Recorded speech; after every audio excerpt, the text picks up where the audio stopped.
Hello dear students, welcome to this lecture. I am Zamir Sheikh, Faculty of Chemistry. Today we will see the another concept from the solid state chemistry, that is crystallography.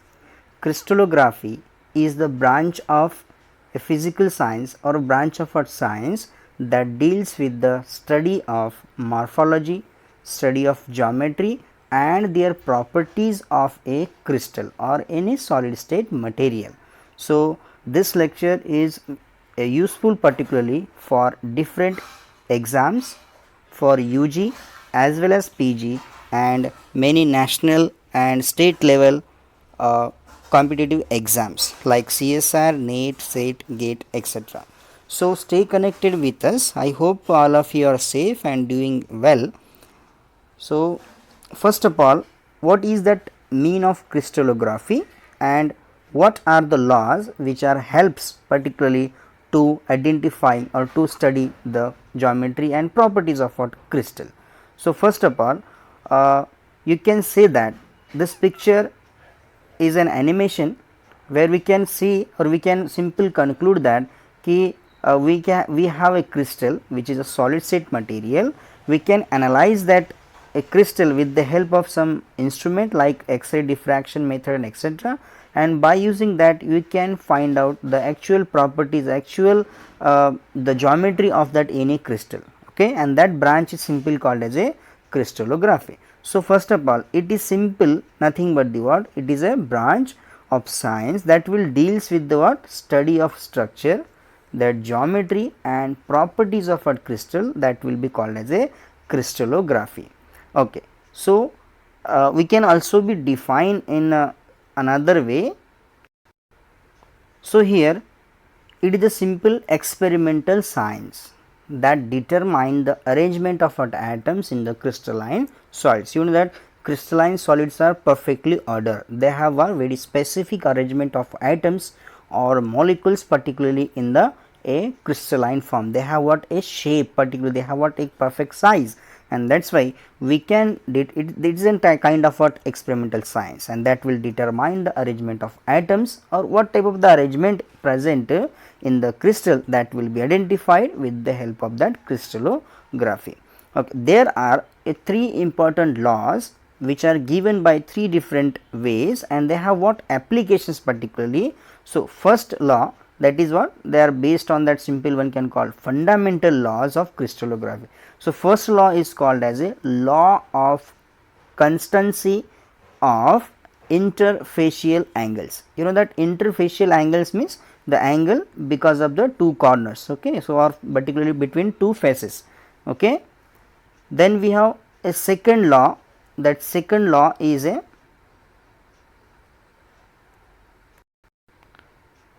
law of rational indices.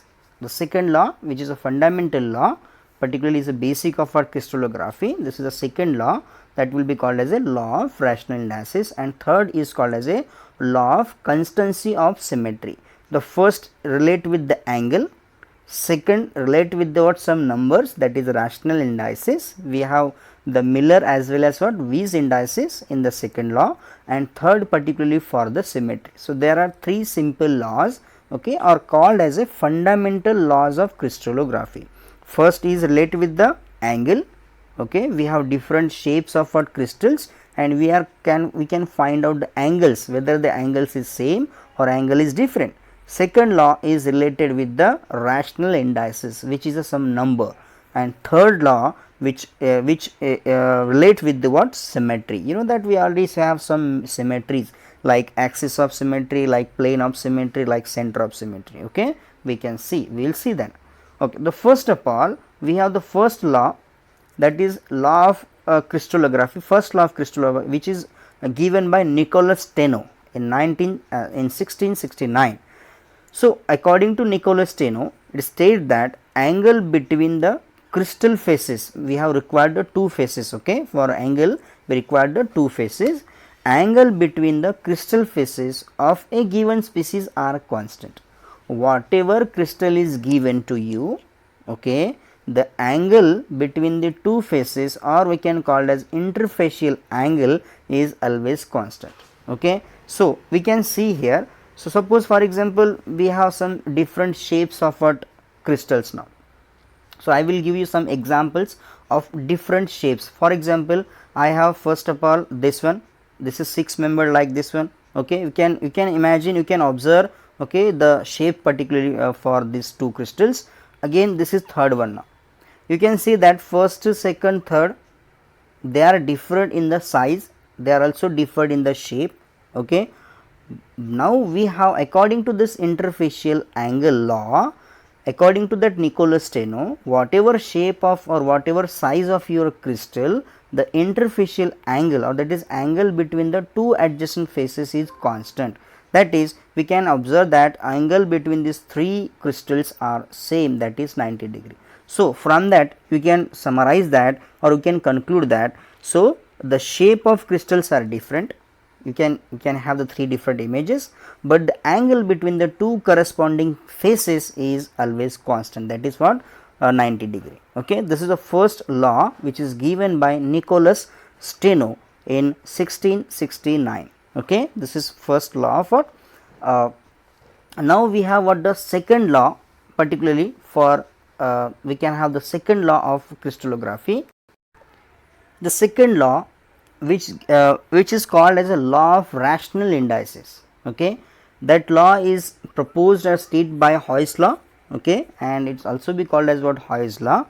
This law states that the ratio between what, the intercept of what, the axis for the different faces of the crystal can always be expressed by a rational number. So we have any, suppose any crystal is given.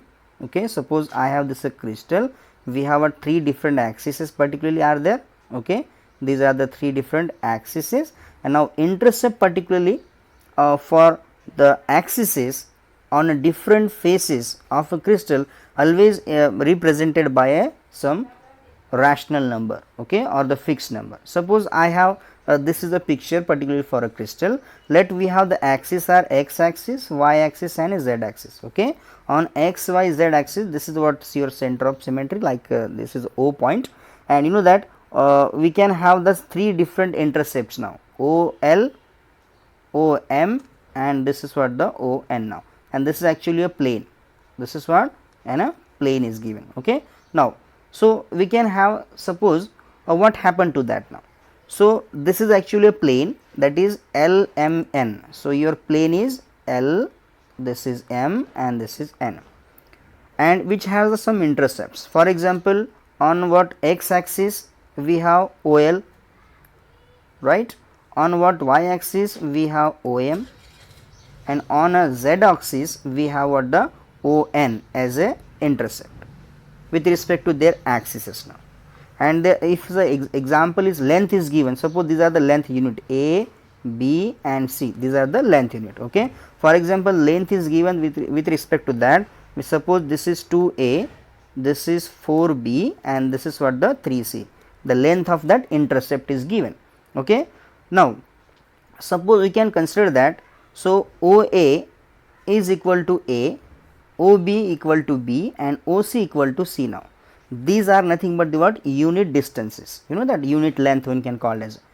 Now the intercept ratio is particularly 2A is to 4B is to 3C, right? And these ABC are nothing but the what, V's indices. That means the coefficients particularly for the unit distances, that is A, B, C, are nothing but the what, V's indices. Okay, and now that can be represented by a number. Now V's indices are nothing but the what, they have what, any number, either may be in the integer, in the fractional, or maybe in the what, infinity. We can have just elaborate what is actually that numbers now. Okay, so we have two types of what, indices, that will be called as a V's indices and what, the Miller indices. You know that V's indices are always in what, is some number, for example as integer whole number. Okay, or they have some fractional numbers, or they may be what, the infinite numbers. So that numbers are what, difficult particularly, and hence what, we can replace that number by a some other particularly, and that will be called as what, Miller indices, which are very simple, and we can call as what, whole number. So Miller indices converts into what the Weiss indices converts into the Miller indices because of what the simple integral or whole number system. Okay, to easy particularly to identify the properties of what crystal. So reciprocal of what Weiss indices multiply by some number to make what the integer, and that will be called as what the Miller indices. That means from Weiss indices we can convert into the Miller indices by just multiplying some number. Okay, suppose, and these Miller indices are nothing but the what HKL with respect to their A, B, C on a particularly length. Okay, and suppose any plane is given as a 1 1 2, suppose H is equal to 1, K is equal to 1 and L is equal to, then how one can be predict now. Okay, so these HKL for any crystal, that means the distance between the parallel plane of crystal is nothing but the what DHKL. Okay, and it is a different particularly for what the different crystals. Okay, so it can be calculated with the help of what equation like this one. DHKL is equal to what A by under root of H square plus K square plus what the L square. So where what is that A now? A is nothing but the length of cube side. Okay, and the HKLs are nothing but these are the Miller indices. Okay, suppose these are represented by HKL and ABC. Okay, particularly for a plane. For that we have suppose alpha infinity A respect to 2B respect to what the 1C. So how one can be converts that Weiss indices to Miller indices. This Miller indices particularly for this plane can be calculated on the basis of this equation, that is reciprocal of Weiss indices. Okay, 1 by infinity, 1 by 2 and 1 by 1. Now we can convert into the simple number by just multiplying by 2, and then your answer will be 0, 1 and 2 now. So particularly for this plane, okay, so your Miller indices are nothing but the 0, 1 and 2 now. So these 0, 1, 2s are nothing but the what? H is equal to 0, K is equal to 1 and L is equal to 2. Okay, this is what the law of rational indices. Now the third law, which is called as a law of constancy of what symmetry. This law is related with the symmetry. You know that crystals are what very symmetric in nature. Now symmetry are nothing but the what? It is a phenomena. Okay, that will be coming from what the similar. So symmetry means nothing but the similar. You know that many things are what similar. Similar means what? With respect to something, that is symmetry elements. So there are three different types of what symmetry elements are there: point, line and plane. Point, line and plane. So I have suppose this is point, then this is line and this is what the plane. So these are nothing but the symmetry elements. Okay, and with the help of symmetry element we can perform the operations, like point can do the inversion, line can do the rotation and plane can do the reflections. Okay, now this law states that law of constancy of symmetry state that all the crystals of a substance have same symmetry elements, have same symmetry, that is plane, axis or what center. Okay, so suppose example for any crystal we have three different types of what symmetries are there. So example plane, axis and what center. Okay, and these are nothing but the what called as a elements of symmetry, as already told you that. Okay, these are called as a elements of symmetry. Now total number of what elements of symmetry for particularly cubic systems are 23. That means it includes axis of rotation, it includes what the plane of symmetry, axis of symmetry and center of symmetry. Okay, that means any cubic crystal system having 23 symmetry elements. Okay, so that is example we have plane of symmetries are what 9, axis of symmetries are what 13 and center of symmetries are the 1 now. Okay, if we combine together, so you will get the 23. Now just look at this one now. This is what elements of symmetry in a cubic crystal. So in cubic crystal rectangular planes are of 3, diagonal planes of symmetry are what 6. Okay, so both are belongs to the plane of symmetry. Okay, then we have what? Then what we have, suppose first two are the plane of symmetry, then we have axis of symmetry. Now axis of symmetry means rotation, and rotation can be done with the help of what axis. Now we have first of all 4-fold of symmetry, that is C4 will be 3, axis of symmetry like 3-fold symmetry C3 will be 4, and there are what 6, there are what 6 two-fold symmetries are, that is what C2 now. So, we can combine together, okay.